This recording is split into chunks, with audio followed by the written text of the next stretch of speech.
Quand vous voyez de grands pontes de la médecine qui défilent dans les rues de Paris comme ce mardi pour protester contre la réforme de l'hôpital, qu'est-ce que vous en pensez? Écoutez, ne mettons jamais les professionnels en dehors des missions. Le policier, il protège et il dirige. Le militaire, il défend et il dirige. Le magistrat, il juge, il préside et il gouverne. Donc le directeur d'hôpital. Et donc le médecin doit quand même aussi faire partie. Pourquoi le médecin serait le seul à ne pas faire partie de ceux qui dirigent? Alors, qu'il y ait des directeurs d'hôpitaux, soit, ne mettez pas les médecins en dehors.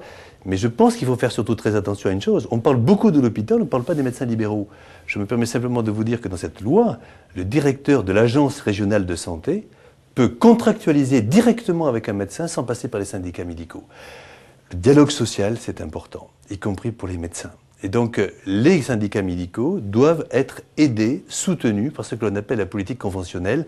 Jamais personne ne s'est attaqué à la politique conventionnelle. Il ne faut pas, en effet, s'attaquer à la politique conventionnelle. Donc, si vous étiez au Sénat, où le texte va être discuté, là, est en train d'être discuté, vous déposeriez beaucoup d'amendements, si je comprends bien. J'ai vu que tous les sénateurs, de toute façon, de tous les bords politiques, déposent des amendements. Ça, c'est bien, c'est bon signe pour la démocratie.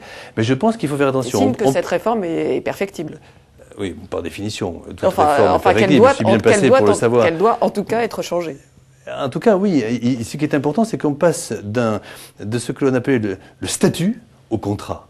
Attention, hein, le contrat c'est bien, mais enfin la convention, les syndicats médicaux doivent être respectés, c'est important, ça s'appelle la politique conventionnelle nationale, c'est un grand acquis depuis le général de Gaulle et les communistes d'ailleurs, qui avaient fait la sécurité sociale après la Deuxième Guerre mondiale. Il faut, bien sûr, il y a un équilibre entre la gestion nécessaire, hein, il faut sauver l'assurance maladie, mais aussi l'éthique et l'efficacité thérapeutique des médecins.